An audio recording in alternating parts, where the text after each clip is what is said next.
আগামীকাল তো জামাই ষষ্ঠী, ওখানে আমরা ষষ্ঠী হয়ে বসছি, কেমন বেচা কিনে হইব তো কইতারি না, দিনের ভাবো খারাপ, বেচা পারি কি না পারি কইতারি। কি আছে? আছে ফুল আছে, গাছের আগা, গেটার আগা, কেরাঞ্চা সবই আছে। কিরকম দাম? দাম কি? বাজার বাড়ানো তো 20 টাকা 10 টাকা আমরা বেশি আর কি। প্রতিবারই বউ?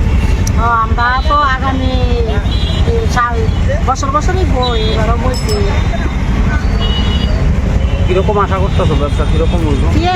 দিন খারাপ হইলে তো বেচা কিনা হইতোই না, আর যদি একটু দিনটা ভালো থাকে কিছু বেচা কিনা করি।